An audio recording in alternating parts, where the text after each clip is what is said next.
Saat aku sadar, aku mendapati tubuhku terbaring lemas di puskesmas terdekat dari Gunung Guntur. Bukan karena kesalahan yang aku buat, namun semesta menginginkan aku bercengkrama dengan mereka yang tidak kasat mata. Namaku Gibran, dan aku adalah siswa SMP yang menyukai kegiatan pendakian gunung. Ini adalah kisahku di mana aku tersesat di Gunung Guntur selama 6 hari, dicari oleh tim SAR hingga mereka menemukanku dalam keadaan lemas. Semua berawal di tanggal 15 September 2021. Aku meminta izin kepada orang tuaku untuk pergi mendaki Gunung Guntur, Jawa Barat. Tanpa ragu, ibu mengizinkanku karena ibu tahu bahwa aku tidak naik sendiri. Rencananya, aku akan ditemani oleh saudara sepupuku dari Bandung. Tanggal 18 September, aku mulai perjalanan dari rumah hingga base camp Gunung Guntur. Namun, sesampainya di base camp, aku tidak menemukan sepupuku. Aku berpikir mungkin dia membatalkan rencananya untuk menemaniku dalam pendakian ini.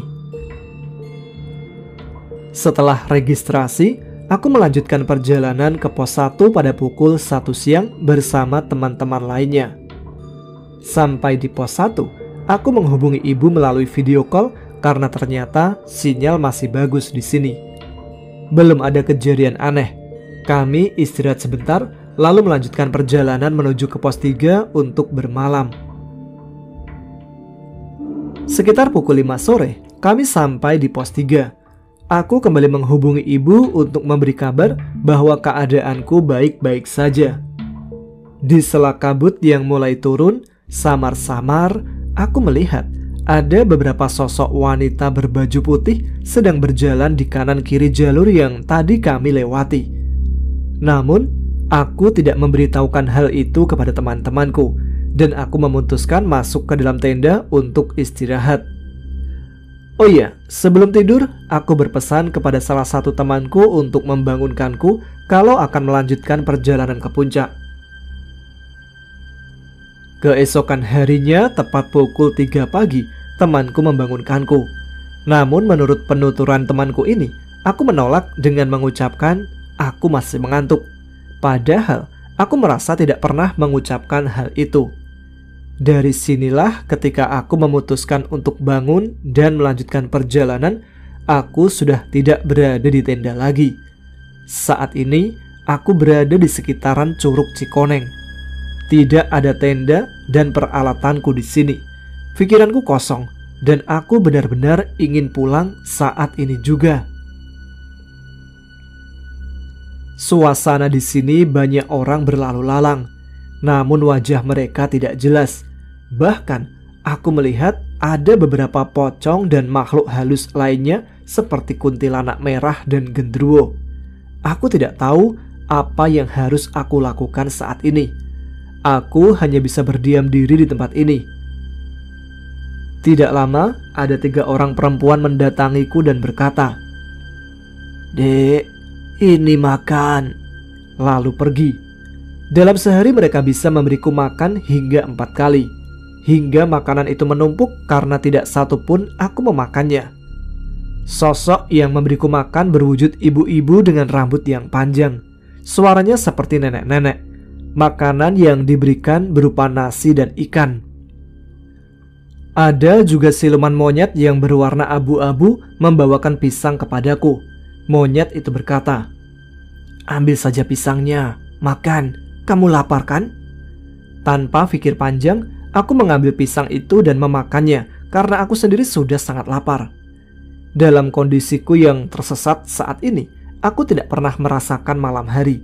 Selalu ada cahaya matahari selama 6 hari ini.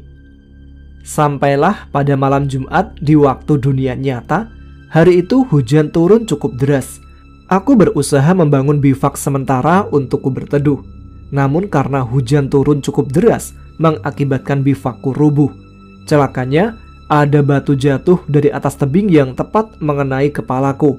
Hidungku seketika mengeluarkan darah, hingga akhirnya aku tidak sadarkan diri. Aku tidak tahu apa yang membuat kesadaranku akhirnya kembali. Namun yang jelas aku ingat saat itu adalah di depan mataku berdiri sosok wewe gombel berambut amat panjang. Aku berdiri dan diajaklah aku ke sebuah gua. Saat itu wewe gombel tersebut mengutarakan suatu hal kepadaku. Aku tidak begitu ingat apa kata-kata yang dia ucapkan. Intinya, wewe gombel itu menginginkan aku untuk menjadi budaknya. Hal paling masuk akal yang bisa kulakukan hanyalah membaca ayat kursi dan surat-surat pendek secara lantang. Tidak lama, sayup-sayup muncul sebuah cahaya dari ujung semak-semak. Dengan sisa tenaga yang kumiliki, aku berusaha berjalan menuju cahaya itu. Wewe gombel lalu berkata, "Mau kemana kau?" "Aku mau keluar dari sini," jawabku dengan terengah-engah. Makhluk itu berjalan pelan menuju ke arahku sambil memakan tubuh manusia.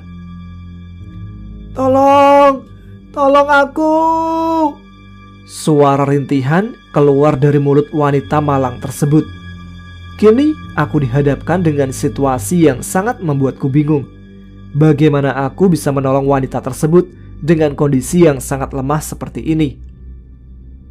Tanpa berlama-lama, aku menarik tangan dari wanita itu, namun sang wewe gombel masih menahannya. Kembali kubacakan ayat suci yang aku bisa, termasuk ayat kursi, hingga akhirnya makhluk menyeramkan itu melepaskan genggaman tangannya dari wanita itu. Sialnya, dari belakang wewe tersebut muncullah beberapa makhluk yang kemungkinan besar adalah anak buah atau pengikutnya. Di sini dari belakangku terlihat sosok seperti penjaga jiwa manusia. Dia berkata dengan lantang, "Kalau seminggu Gibran tidak keluar dari sini, dialah yang akan jadi pengikutmu." Kemudian secara tiba-tiba aku telah berada kembali ke Curug Cikoneng dalam keadaan lemas dan setengah sadar.